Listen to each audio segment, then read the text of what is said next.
Hockey fan here again, and today I'm going to be talking about my top 10 personal favorite Montreal Canadiens. A lot of people may agree, but a lot of people may disagree with this list. I know a lot of people, like a lot of the older players, would say Lafleur, Bellafleur. That wasn't my era. I'm talking about players I grew up watching. I know a lot about. My father grew up watching. My family grew up watching. That I heard a lot about over the years. Players that I absolutely love. Like all the old throwbacks, Richard, Bellevaux, Lafleur, they definitely deserve to be on the top halves. But this is my top 10 personal favorite list for sure. And a lot of these guys still deserve to be on it, absolutely. Number one, of course, a lot of people would know this from watching my other videos. It's pretty obvious. I'm a huge fan of the guy. My picture on Twitter is his jersey with me wearing it backwards. It's absolutely great. It is Carey Price.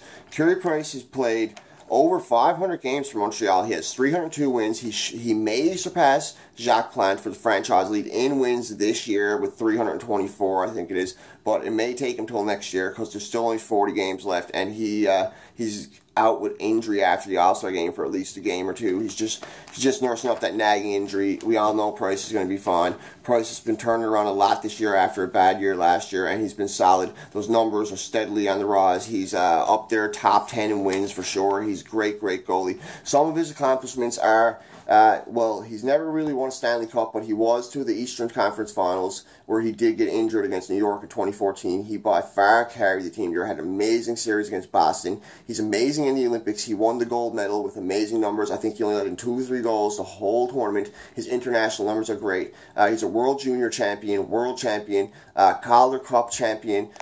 He's a Norris winner, a Hart winner, a Vezina winner, a Lindsay winner, a Jennings winner, and a Pearson winner. Those are the ones I can just remember off the top of my head. Didn't write down all the stats for these guys because I remember a lot of these guys' stats just from being a giant fan of them and following them over the years. But yeah, Carey Price absolutely deserves my number 1 pick by far and away. My number 2 would have to be Michael Rodder. This is a lot for personal reasons. He was a great player. He had 30 goals in his rookie season. He was 2-time All-Star. He won a cup. It was in Boston. Gross. He brought it to Newfoundland. He actually dropped the cup on the ground when he was doing a big thing for the crowd to hold up, make him cheer, and he dropped the cup. And in my mind, that was a hockey god saying, you should have won that in Montreal. But he is one of my favorite for sure. Why? Because I am from Newfoundland, and he is from Newfoundland. He's from Bonavista. I'm from St. John's. Newfie pride all the way. It was great to see him in a Habs uniform. The best Newfoundlander to ever played for Montreal by far. Love the guy. Shout out to Darren Langdon from Deer Lake, too. He was a big Hab back in my day. He was popular because he was a Newfie. He wasn't the greatest player, but he was a mainstay, and he was always in the starting lineup. Absolutely loved him. My number 3... It isn't Darren Langdon, sorry, but he's one of the best. Honorable mention, Darren Langdon. My number 3, Mike Camilleri. This guy only played 3 years for Montreal, but one thing that stood out to me about him in Montreal, when he played for Montreal, when he was on the ice, he was almost always the best player for the Habs, the most entertaining. He was a leader on the ice. He always did the interviews. He had a couple of years where he had really good goal totals. And, his overall total over 3 years was 54 goals, but he was injured for a bit of that. His point total was, he had 119 points in those 3 years as a Hab. He was really good in Calgary before coming to the Habs, so he had a lot of hype coming in. Afterwards, though, when he got traded, he kind of fell off a bit. He wasn't what he was in Montreal. He would have been a lot better in Montreal if he had to stay, I guess. But a lot of people didn't want him there because of his size, and we had smaller players like Gomez he was playing with, and we were getting ragged on about the midget lines and all this stuff. But as a player, he was always so good. In the playoffs, he always stood on his head when he did play for Montreal, and he had some great moments in Montreal. My personal number 3 favorite. It was a lot recently. I've watched him. It was only 5-6 years ago he left. But man, oh man, I loved watching Camilleri. I was pumped for that guy to play. My number 4 guy, a lot of people would probably be surprised he's not higher on the list, but I was a bit younger when he was on the go, but I absolutely loved him. Loved when he played against Sundin in Toronto. Saku Koivu from Finland. He always played on the Finland international teams, the Olympic team, all that stuff. Our last real number 1 center, top 5 in the league number 1 center, maybe not, but he was a real legit number 1 center. He had really good totals in Montreal. He had that cancer scare he survived, which which was huge. A lot of people didn't know what was going to go with that, if Saku would ever come back, if everybody was saying, and he came back and he was great. He brought a lot of hype to Montreal. He was an all-star a good few times. He won a Bill Masters Award before. He's an amazing, amazing player. Just an overall good human being in general. His brother is a star in Minnesota, Mikko Koivu. He's not so much a star these days, but he was a star for years. His brother was really, really good too. Great, great player. And some of his totals in Montreal, they're really good. He has 191 goals and 641 points in Montreal. That alone speaks for itself. Great. He played his whole career in Montreal except for the last few years when he went to, I can't remember where he went. I think it may have been Anaheim, but he left Montreal his last few years. He got traded, or he got one of the two. He got signed. I can't exactly remember, but yeah, Saku Koivu for sure. My number 5 would have to be Andrei Markov. By far and away. He played 999 games for Montreal. His whole career in Montreal. Should have never been let go. MB should have signed him with those whatever extra he wanted. It wasn't over the top or outrageous what he wanted. $3 million or something a year. Something like that. $5 million spread over 2 years. But either way, he should have got paid. He was a workhorse on the blue line. So many young players like Subban and Beaulieu and guys like that owe a lot to him for pretty much mentoring him, being a perfect example. He was a mainstay on Team Russia in the Olympics, their #1 line starter. Great, great player. One of the best Russian NHL defensemen of like our era for sure. And like I said, a workhorse, fan favorite. He was always a fan favorite to me in the playoffs. He always showed up. He did a lot of good things against Boston, like going head-to-head against guys like Chara and stuff like that. There was a while he was pretty much our #1 defenseman, and our defense was always good. When he was around, we always had a great power play. We always had a great penalty kill. Montreal was always known for having that good power play, and Markov don't get enough credit for that. Yeah, he didn't get all the points on the power play, but he was a big part of it, setting it up, keeping it in his own, stuff like that. I loved Andrei Markov. I was amazed when he got traded, but yeah, absolute love from Andrei Markov. Some of his totals were in 999 games. He had 119 goals, 572 points as a defenseman. Absolutely great. Nothing to complain about there. Sick player. And a lot of players in the league, if you ask them what they thought of Andrei Markov, nothing but respect. Because he had a lot of respect from the players. You could see that for sure. Kind of like what Weber does. Not to the level Weber does, but kind of like what Weber does. My number, I think it's 6. My number 6 would have to be PK Subban. By far and away. Sorry guys, I got the names written down on sheets, and I got a few little notes written about certain ones, a couple point totals, because it's hard to remember all the point totals off the top of your head. It really is. And I'm not the type of guy that wants to like imitate other guys that do this and put charts up in the background and sit down and this, that. This is just my personal thoughts off the top of my head, just me in front of a phone winging it. When I get my camera mount, these videos should be a little bit better. I'm going to get a bit of a setup on the go, some UFC and Montreal stuff in the background to make the videos a bit more entertaining for people who watch. And hopefully you like these. If you do like and subscribe, leave a comment. I love talking about this stuff. Would love to hear from you. Absolutely.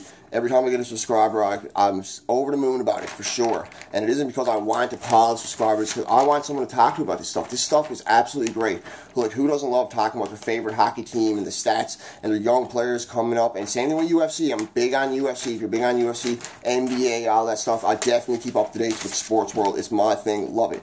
My number, like I said, my number 6 is PK Subban. 607 games played for the Habs. 607 games played. Not all of them for the Habs, about 500 of them for the Habs, though. 93 goals, 393 points. 2013 Norris Trophy winner. It was a year of the lockout. Some people give him a knock for that, but hey, he still won that Norris Trophy. He was a beast in the games he played. He's had huge playoff moments. One of the biggest standout moments to me, and a lot of Habs fans, was when he smoked that Measle Marchand with that hit. One of the greatest gifs and memes on Facebook and on social media. He absolutely rocked, freight train rocked Marchand, and he had a really, really big goal a couple of years ago, 2014 playoffs, double OT, Game 7 against Boston. Boom, Subban, top corner from the blue line. So Subban is a very, very memorable Hab. Great Hab. Controversial guy where he went to Nashville, but hey, he got traded. You can blame him, you can't blame him. Say it was his personality, but it was the GM's decision to make that move. Not saying it was a bad move, but it was the GM's decision. Number 7, this would be at number 1 on a lot of people's lists, Brendan Gallagher. And I don't even have to say why, but I will explain a bit why. Great player, had two really bad hand injuries, came back career highs last year. heart and soul player, the hardest working hab I have ever seen in my existence. For his size means nothing. He's literally the definition of a mighty mouse. He's absolutely amazing. You cannot keep him off the puck. He will do anything to score. He will shoot from anywhere. He leads the Habs in shots now by a ton. He's absolutely great. If Weber wasn't the captain, he would totally be my pick for captain. He's an amazing, amazing player. A lot of people hate Galley because he's a pest in front of the net, like a lot of opposing teams, like Toronto fans, Boston fans. But if they had him, they'd love him. They'd love to have him on their team, and they can't say they wouldn't. He's an absolute beast in front of the net. Gritty, plays a big man's game in front of the net, and he's a little tiny guy. He's amazing to watch. Love him. Nothing but shout-outs. Only ever seen the Habs play live once. That was in Ottawa, and Galley stood out to me so much. I was giving her. I wish I'd have a Gallagher jersey on at the time. Absolutely great goalie. Great goalie, great goalie. And if you're wondering why I had the accent, it's called, like I said earlier in my video, I'm from Newfoundland, like Michael Ryder, so there's a bit of that Atlantic Canada accent there, I guess. I try to clean it up a bit for these videos, but sometimes I can't help it, especially when I get going with them. Oh, I love it. Absolutely love it. My number 8, and a lot of people hate this guy because of what he did in Boston many years ago, where he pretty much embellished when he got slashed in the wrist. Cost us the game, big game, Game 7. Alex Kovalev. But what he did as a Hab was amazing. He also won a cup for New York back in '94. Great player back then. Had some great years in Pittsburgh too. But he's been a mainstay in the NHL the whole while he was there. Top goal scorer, top point getter, elite player. Probably like the last elite Hab we had. He wasn't 100-point goal scorer, 100-point getter, that type dude. But man, he's had 50-goal seasons, 40-goal seasons.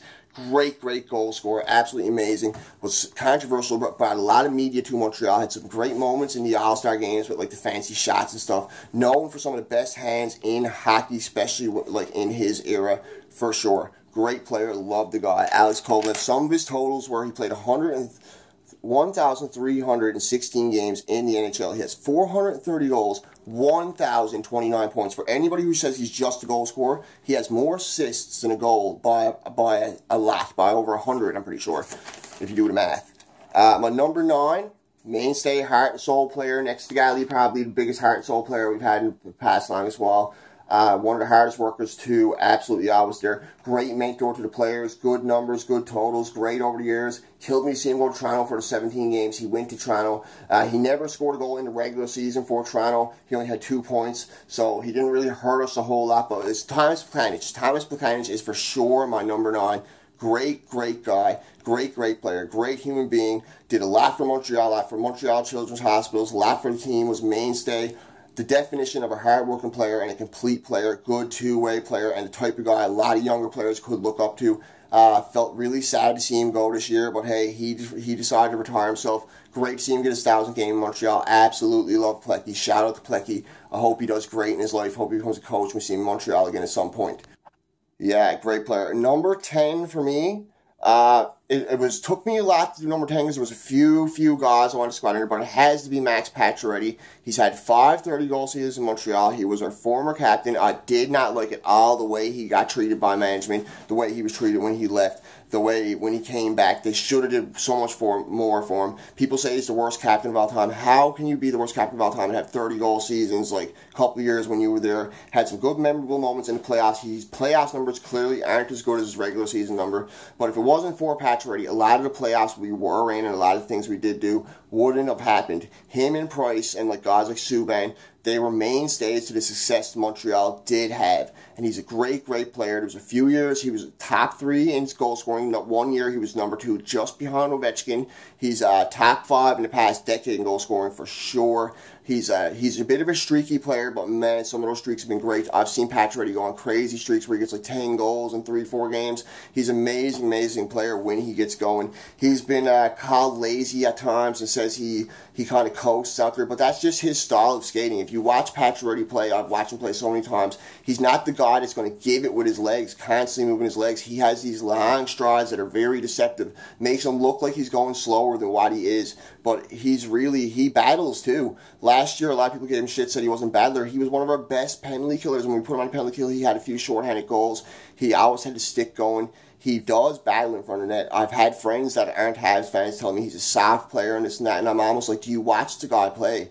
Like somebody gave him that knock, and somehow he got that knock. He's a soft player. He's not a soft player to me. He's really good. He's one of my all-time favorite Habs. And some of Patch's totals, he has really good totals too. In 659 games, he has 238 goals, 470 points. So again, another guy who's not just a goal scorer. People say he's just a goal scorer. Well, he has 470 points, only 230 of them are goals. So do the math. He's not just a goal scorer, for sure. He's a great setup guy, for sure. And he wasn't a great leader in Montreal. We didn't win a cup with him and all that stuff, but he was really fun to watch, and I didn't hate on him being the captain. It was either him or Subban at the time, and we all seen what happened to Subban and the kind of things Subban has said in the media and done. So Patches was probably a much better option because he is a very respectful player, and the way